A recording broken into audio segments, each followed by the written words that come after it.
Parenting के इस episode में मैं आपका तहे दिल से स्वागत करता हूं। अभी तक मैं आपको कुछ बातें बता रहा था कि एक माता पिता का अपने पुत्र और पुत्री यानी कि सन एंड डॉटर के प्रति क्या जिम्मेदारियां होनी चाहिए। मैंने कुछ आपको रोचक ओरिजिनल कहानियां भी सुनाई और ये मान के चलिए कि मैं आगे भी ऐसा आपको प्रोत्साहित करता रहूंगा। लेकिन आज मैं पहली बार पेरेंट्स के लिए एक रूल बना रहा हूं। वो रूल क्या है देखिए, यह है रूल ऑफ रेगुलरिटी। पेरेंट्स को एक रूल ऑफ रेगुलरिटी बनाना पड़ेगा। इसमें आपको ज्यादा कुछ नहीं करना है, इसमें आपको पढ़ना भी नहीं है। और ये उन सभी माता पिता के लिए है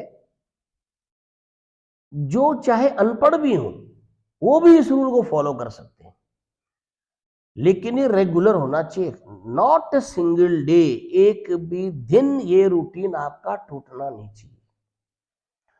आपको अच्छी तरीके से पता है कि मुझे एजुकेशन के फील्ड में 30 साल से ज्यादा हो गए हैं, मोर देन 30 इयर्स। और मैंने जो है वो कॉम्पिटिटर्स, जो बड़े बड़े बच्चे हैं, उनको भी पढ़ाया है। अब चूंकि मेरा स्कूल है तो स्कूल में छोटे बच्चों को भी मैं पढ़ाता हूं। तो मैंने जो पहला रूल महसूस किया कि ये बनना चाहिए, वह है रूल ऑफ रेगुलरिटी। अब रूल ऑफ रेगुलरिटी क्या है ये देखिए। आप मान लिया जाए आप खूब पैसा खर्च करके और अपने बच्चे को लंदन ले गए कि चलो आपको इंग्लैंड दिखा के लाते हैं। अब आपने इतने सारे पैसे खर्च किए, यानी कि पौंड में आप वहां भुगतान कर रहे। अब आपको मगर मैं ये कहूं कि लंदन में भी आपने अपने बच्चे से ये बोलना है कि नहीं बेटे, दिन भर हम घूमेंगे लेकिन आपको वहां पर भी 2 घंटे पढ़ाई करनी है। जब वो घर में है तब तो करनी है, जब वो देश के अंदर है तो शादी ब्याह में जा रहा तब भी पढ़ना है, जिस दिन उसका बर्थडे उस दिन भी पढ़ना है। लेकिन अगर आप इतने सारे रुपए पैसे खर्च करके उसे विदेश घुमाने ले गए हैं, वहां भी आपको उसको कहना है कि 1 और 2 घंटा बेटा जरूर करो, चाहे रिवीजन करो। ये है रूल ऑफ रेगुलरिटी। अब इसमें आपका क्या काम है? आपको कुछ नहीं करना है।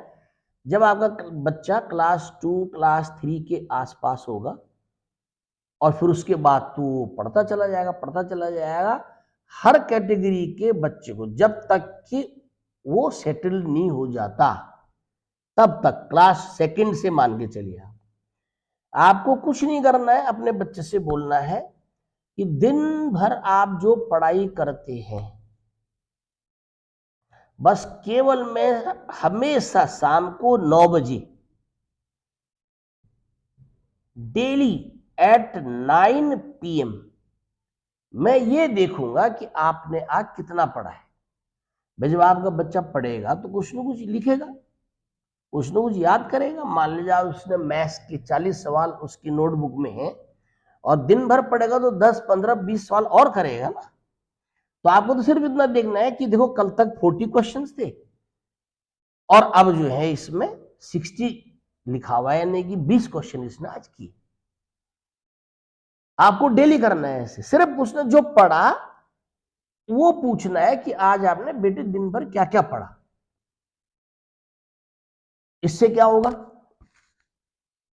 इससे 2 बातें होंगी। एक कि आपका बच्चा, चूंकि आपने कहा हुआ है कि शाम को 9 बजे मैं आपकी नोटबुक चेक करूंगा या आपसे पूछूंगा कि आपने क्या पढ़ा, तो इस बात का उसके अंदर एक इल्म होगा कि यार नहीं, शाम को मम्मी या पापा ने मेरा काम देखना है तो मुझे पढ़ना है। फिर कोई भी दिन ऐसा नहीं होगा जब वो पढ़ेगा नहीं। एक तो ये होगा, और दूसरा क्या होगा कि आपकी भी परख हो जाएगी कि आप डेली 9 बजे बच्चे का काम चेक करेंगे नहीं करेंगे। अब मैं आपको बताऊं प्रैक्टिकली, पहले एक हफ्ते 15 दिन तो आप में बहुत उत्साह होगा अगर आपने टाइम टेबल बना भी दिया तो, ठीक 9 बजे आप अपने बच्चे का काम चेक करेंगे। लेकिन एक हफ्ते 15 दिन बाद पता क्या होगा, किसी दिन आप घर से बाहर रहेंगे, किसी दोस्त के बच्चे की शादी है, कहीं आपका स्वयं कोई काम पड़ गया, 9 बजे आप घर पे हैं ही नहीं, वो कहां से दिखाएगा आपको काम। किसी दिन आपके मेहमान घर पे आ गए, उस दिन भी आप उसका 9 बजे काम नहीं देख पाएंगे। अब आपको ये सोचने पे मजबूर कर लेगी इस प्रकार की सिचुएशन कि जब आप डेली बच्चे का काम 9 बजे नहीं देख पा रहे हैं, तो आप ऐसा क्यों एक्सपेक्ट कर रहे हैं कि मेरा बच्चा भी जो है वो डेली 4, 5, 6 घंटे पढ़ लेगा। इसलिए आपको ये रियलाइजेशन होगा कि नहीं, मुझे जो है बच्चे का काम हमेशा 9 बजे देखना है, और बच्चे को की पढ़ाई में कोई डिस्टरबेंस ना, उसका मुझे माहौल भी बनाना है घर में। बहुत लोगों के घर इतने मेहमान आते रहते हैं, वो स्वयं कहीं गए हुए होते हैं, और फिर ये भी एक्सपेक्ट करते हैं कि भैया बच्चे के अच्छे मार्क्स हैं, वो बहुत बढ़िया भी बन जाए। नो नो नो नो, ऐसा नहीं होगा। मैं इसका मतलब ये नहीं कि आपके यहाँ रिश्तेदार नहीं आने चाहिए या आप रिश्तेदारों के यहाँ ना जाए, सब कुछ करना है, ये भारतीय समाज है, आपको समन्वय बनाना है। और एक बहुत ही महत्वपूर्ण बात कह के मैं अपनी बात को खत्म करूंगा कि बच्चे को आप डेली, जब वो दूसरी, तीसरी, चौथी क्लास में होगा, तभी से ही उसका टाइम टेबल देखना शुरू करें।